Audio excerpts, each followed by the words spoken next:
La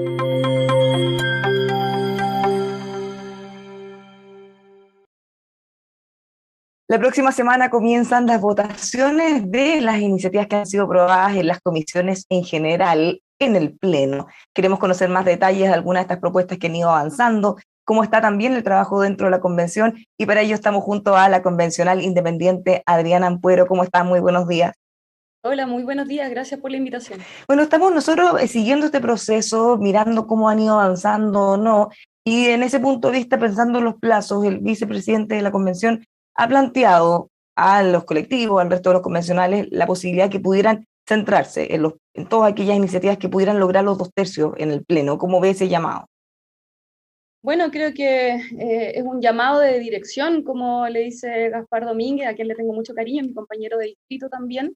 Y me parece bien que se aterrice un poco el tema de los plazos y los tiempos, ¿no? Esa es buena parte de la función de la mesa directiva de la Convención Constitucional. Y efectivamente tenemos un cronograma que es bastante acotado, por lo tanto es interesante ya que empecemos a debatir aquellas iniciativas que tienen mayores acuerdos. Ahora, no creo que eso necesariamente implique bajar algunas iniciativas que sean probablemente producto del trabajo también de algunos grupos importantes de la convención, ¿no? Si nos ponemos a bajar cada una de las iniciativas que creemos que podrían no tener los 2/3, entonces nos quedamos sin trabajo legislativo, ¿no? Entonces, hay un poco que ponderar este llamado que hace Gaspar Domínguez y aterrizarlo también al trabajo y también a los mandatos territoriales que cada uno de nosotros trae. Quizás lo podrían tomar desde otra perspectiva, aquellas ideas que usted menciona al discutirlas dentro de la comisión. Si es que ganan, por ejemplo, algunas con un voto, quizás replantearse que si no logró una mayoría abrumadora o bastante amplia dentro de la comisión, quizás es muy poco probable que eso ocurra en el Pleno. Bueno, yo me siento bien afortunada porque pertenezco a la Comisión 3 de Forma de Estado, que es una comisión que más o menos tiene consensos importantes. Somos todos convencionales de regiones, todos apuntamos por descentralizar Chile. Las diferencias que se dan son más bien de carácter técnico, pero en general todos creemos que hay que superar un modelo sumamente centralizado. Así que las discusiones que se van dando también generan amplias mayorías, las votaciones así lo indican. Así que al menos en mi comisión eso no es problema. Creo que probablemente la comisión de sistema de gobierno es más complejo, donde las votaciones se dan de manera más ajustada, probablemente van a requerir también más diálogo y consenso. Bueno, antes de meternos de lleno en lo que ha ido avanzando en esta comisión, un par de cosas muy breves. ¿Han llegado a la conclusión o están llegando a la conclusión de que van a necesitar más tiempo para poder discutir todas estas normas en profundidad? Porque si uno ve la cantidad de iniciativas, las indicaciones, las iniciativas populares que consiguieron también los 15.000 patrocinios, van a tener muy poco tiempo para discutir tanto. Bueno, hay efectivamente un problema de tiempo. No es que no estemos cumpliendo el cronograma, ojo, lo estamos cumpliendo y lo estamos cumpliendo a cabalidad. Sin embargo, es un cronograma muy ajustado. Y en ese contexto nosotros queremos primero agotar todas las alternativas, ver de dónde podemos sacar más tiempo, probablemente sesionar en doble jornada, extender también el trabajo en grupo, en equipo, a los fines de semana, que es algo que ya más o menos hemos estado haciendo bien. En el fondo estamos viendo cómo podemos ganar más tiempo de trabajo propiamente tal en el tema de votaciones, indicaciones y generación de normas. Yo creo que ese es el camino, ¿no? Primero agotar todas las posibilidades para contar con más tiempo de trabajo legislativo y luego, eventualmente, si eso no pasara, podríamos abrir la discusión en otros ámbitos, pero hasta el momento eso no se ha dado. Hay que dejarlo claro. No estamos todavía discutiendo solicitar más plazos ni nada por el estilo. Estamos primero agotando las vías posibles para contar con más tiempo de trabajo efectivo. A propósito de todas las críticas que han surgido por algunas iniciativas controvertidas que han ido avanzando, se ha dicho que son problemas comunicacionales. Agustín Esquella hizo un llamado a una jornada de reflexión para que pudieran dar una mirada al trabajo que están haciendo, hacer quizá una autocrítica, no quedarse en la autocomplacencia, para poder mejorar todos esos aspectos. ¿Qué le parece ese llamado? ¿Sería una buena idea de realizar esa jornada? A ver, con todo el respeto que me merece Don Agustina, pero yo creo que la convención está en reflexión constante. Nosotros, además de trabajar en nuestros propios comisiones, también trabajamos en equipo, nos juntamos, tenemos reuniones transversales. Eso es como un poco el making of de la convención, ¿no? Lo que no se ve. Lo que no se ve es el diálogo permanente que existe entre las distintas fuerzas políticas. Y eso es algo que se da diariamente. La mesa también es muy diligente en ese sentido, llama a reuniones permanentes entre las distintas fuerzas políticas. Creo que hay un análisis profundo y permanente.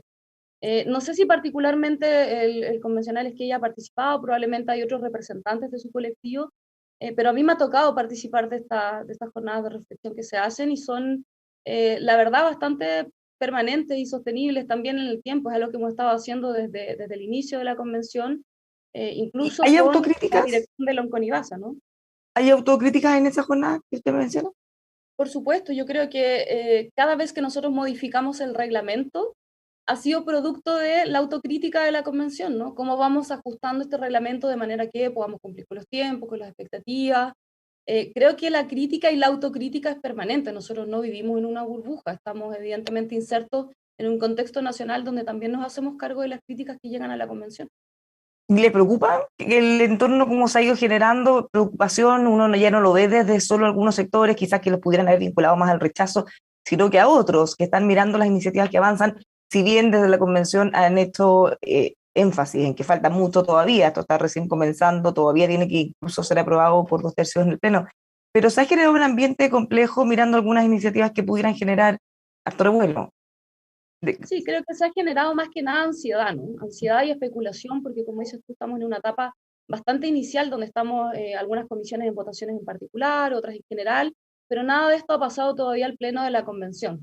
Y entonces son normas que tienen ajustes, que probablemente en el pleno van a rebotar también algunas y vamos a tener que hacerle modificaciones. Estamos en una etapa bien inicial, ¿no? La ansiedad yo creo que ha marcado el contexto político nacional, producto también de la falta de entendimiento de cuál es el cronograma de la convención, cuáles son los procedimientos de redacción de normas, y creo que también ahí hay un elemento donde hay que hacer una autocrítica de la convención, y es el aspecto comunicacional. En la medida en que nosotros somos capaces de comunicar cuál es el procedimiento para redactar normas, y explicar también que estamos en una etapa inicial de redacción y de aprobación, probablemente vamos a lograr bajar esa ansiedad, pero hasta el momento la convención tiene problemas de comunicación y los tiene básicamente porque no tenemos presupuestos para comunicación, ¿no? Ha sido complejo sostener una campaña comunicacional importante con presupuestos tan acotados.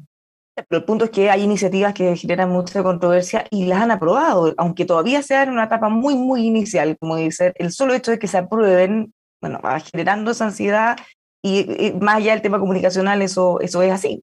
Muchas veces las aprobaciones son para darles una chance de discusión a las iniciativas. Eso también hay que dejarlo claro. Uno puede decir, bueno, a mí la idea en general no me molesta, la voy a aprobar en general, pero la vamos a someter a indicaciones, vamos a ver si pasa también al pleno o no pasa tal cual como está redactada. Esos son procedimientos que son paulatinos, no son de un día para otro. Ya, Entonces, se ha generado esta ansiedad de la aprobación de normas que en realidad no van a pasar tal cual al Pleno, y también, además, tienen que pasar la prueba del fuego, como se dice, que son los 2/3, así que estamos en una etapa muy, muy inicial de debate y discusión. Hay que la buena tratarlo un poco. noticia es que todo esto va a ocurrir en pocas semanas, buena entre comillas, para poder ir eliminando esa ansiedad, digamos, mala quizá porque van a ser todo muy ajustado, pero vámonos a su comisión forma de Estado, que además va a tener el privilegio de ser la primera votación que se va a realizar en el Pleno. ¿Qué le parece las iniciativas que ya han aprobado ustedes y que están listas para meterse a esa votación? Bueno, hay que entender que estamos haciendo un cambio, yo creo, profundo. No hay que tenerle miedo al cambio también, ¿no? Parte del estallido social, parte de la redacción de una nueva constitución y de la aprobación también de este proceso constituyente con un 80% de los chilenos casi, tiene que ver con la necesidad de generar cambios, ¿no? Vivimos en un país donde sentimos que existe desigualdad, que existe justicia, que de repente nos quedamos un poco cojos incluso en democracia, ¿no? Y eso es complejo, nos llevó a un periodo bastante caótico que ahora se están causando institucionalmente también a través de la Convención Constitucional. Hay que entender que la Convención va a generar cambios, porque ese es nuestro mandato, hacer cambios en un país donde las cosas no andaban bien.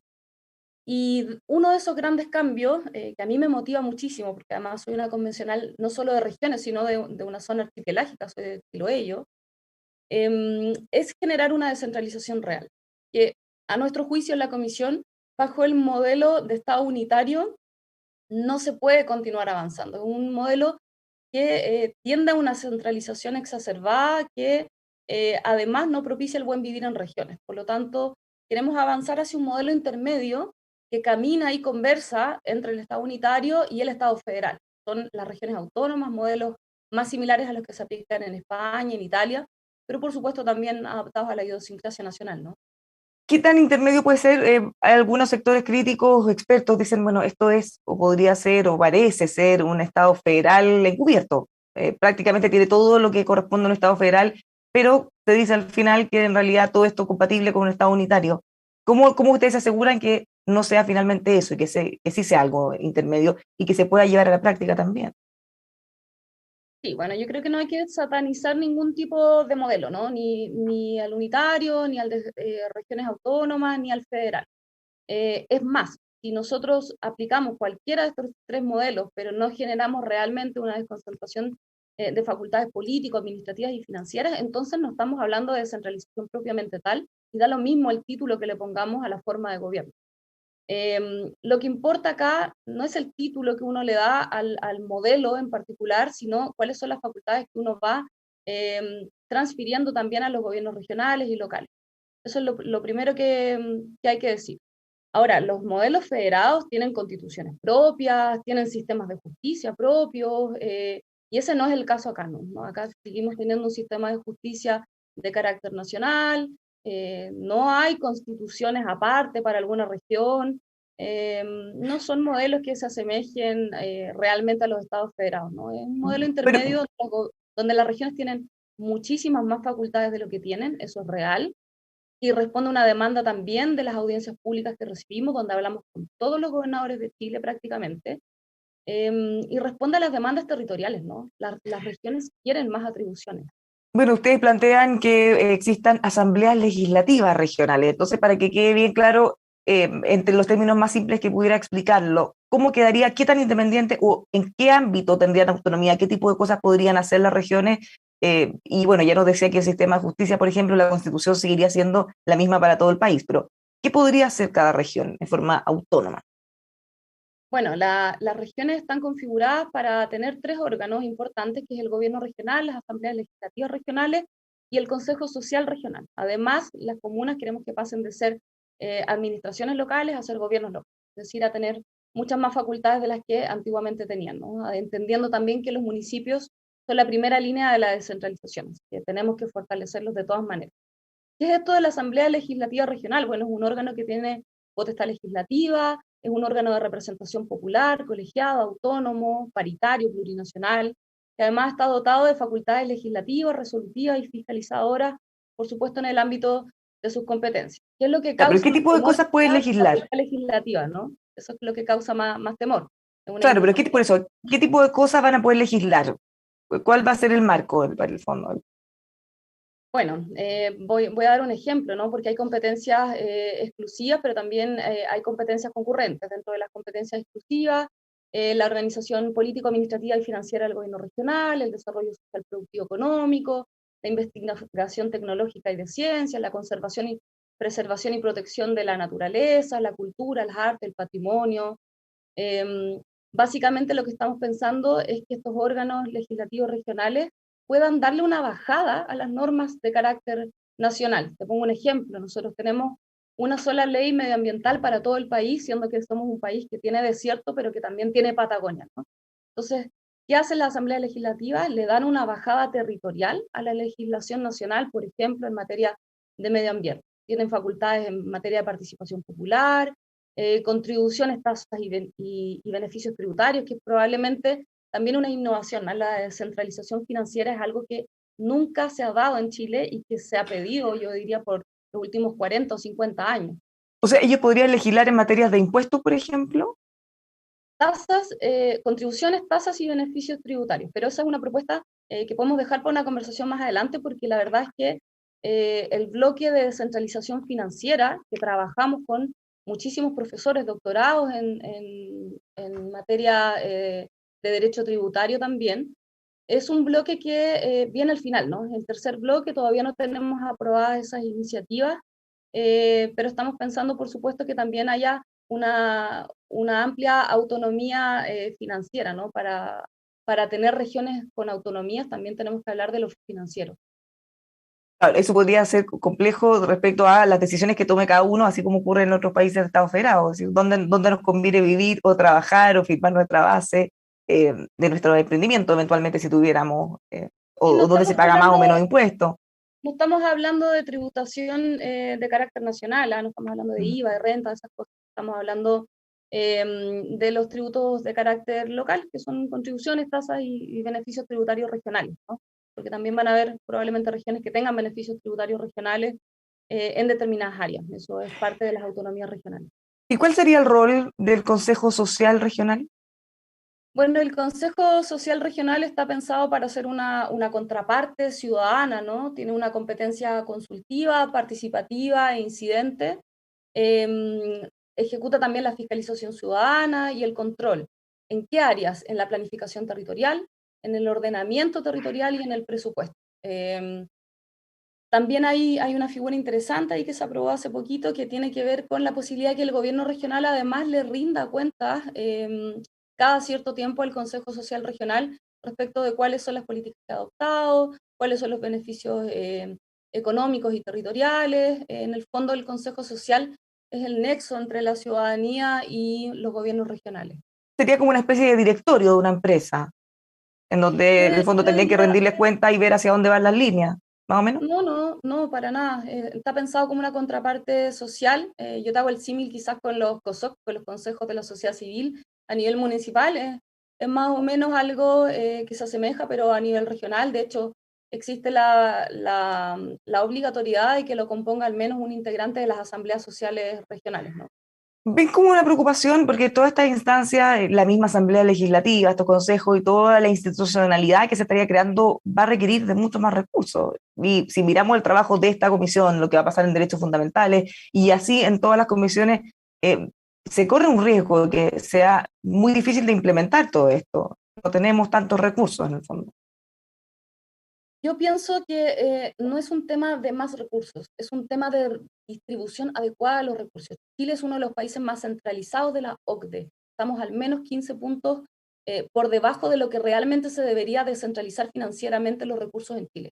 Pero si Eh, creamos asambleas legislativas en todas las regiones, van a tener que tener miembros, legisladores, entonces eso va a crear, por supuesto, mucho más institucionalidad, mucho más puestos, no solo de ellos, sino que de todos los otros que necesitan para que pueda funcionar, por ejemplo. no, esto no es tan así, ¿ah? Porque recuerden que estamos eliminando también a los cores.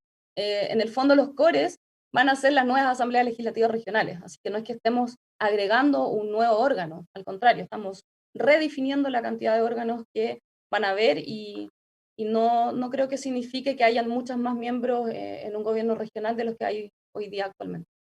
En otra materia que han ido probando en otra comisión en las últimas horas, ya el día nos queda largo, respecto al Poder Judicial, los sistemas de justicia, esta posibilidad de eliminar el fuero de los jueces, ¿qué le parece? ¿Es algo que podría ser aprobado eventualmente? Mira, yo en lo personal no soy partidaria de que exista el fuero en general, ¿ah? Yo misma tengo fuero y no quisiera tenerlo. Ahora eso es un debate que va a tener que dar la Comisión de Sistemas de Justicia, evaluarlo, ponderarlo. Pero yo insisto, la Convención Constitucional está llamada a hacer cambios, ¿ah? Algunos lo miran con recelo, que bueno, ¿por qué estamos cambiando tanto las cosas? Pero es nuestro mandato. Nuestro mandato es generar también una administración y un gobierno más justo. Y eso también parte con tener la voluntad de abandonar ciertos privilegios. Bueno, y finalmente, a propósito del debate que se ha ido dando, y que se llama la calma, diciendo tranquilos, todavía hasta que lleguen a los 2 tercios, ven como un posible riesgo que, a diferencia de lo que se pensaba antes, que tuviéramos muchas cosas en la Constitución, tuviéramos muy pocas, porque finalmente no sea tan simple llegar a esos 2 tercios en distintas materias. Bueno, eso va a haber que verlo. Nosotros vamos a hacer un poco el conejillo de India en la Comisión de Forma de Estado, porque somos la primera que pasa al Pleno, así que vamos a tener ahí un buen pulso de qué es lo que se aprueba, qué es lo que se devuelve a comisión, y eso es algo que en realidad constituye una especulación, porque todavía no llegamos al 15 de febrero para saber realmente si se dan estos consensos por 2 tercios y en qué medida se dan, ¿no? En qué cantidad se dan. Probablemente va a ser distinta la situación de su comisión a lo que pase con la de medio ambiente cuando ellos lleguen al pleno, por ejemplo. Todavía falta mucho para Creo eso. que va a ser con todas las comisiones, no solamente con la de medio ambiente, que a mi juicio han realizado también un buen trabajo serio, han tenido más de 1.700 solicitudes de audiencia, eso también hay que destacarlo. Son convencionales que han escuchado muchísimo en este proceso. Y bueno, evidentemente hay temáticas polémicas en todas las comisiones, ¿no? En la Comisión de Sistemas de Justicia, en el sistema de gobierno, en forma de Estado, en todas hay materias que van a resultar polémicas porque van a generar cambios importantes. Sí, es que Pero también hay un tema de cómo se aprueban, porque, por ejemplo, algunas ideas generales, como le mencionaba, en esa comisión se han aprobado con un voto más, a diferencia de otras que han sido un poquito más holgados. Eso quizá pueda anticipar también lo que va a ocurrir después. sí, son configuraciones de fuerzas bastante diversas las que se dan en cada una de las comisiones. Eso evidentemente afecta también en el debate, discusión y aprobación en el Pleno. Pero es una especulación decir cuántas normas se van a aprobar por comisión o si le va a ir mejor a una comisión que otra. Creo que hay que esperar todavía el debate en el Pleno. Ya, pues tal como usted dice, vamos a tener que esperar poco porque esto va a ocurrir la próxima semana. Muchísimas gracias por conversar con nosotros, pues vamos a estar mirando cómo sigue todo este proceso. No, gracias a ustedes por la invitación también. Ya, pues vamos a estar muy atentos, esperamos verla pronto nuevamente. Muchas gracias. Los dejamos a todos invitados a seguir junto a nosotros conociendo más detalles de lo que está ocurriendo dentro de la convención aquí en emol.com.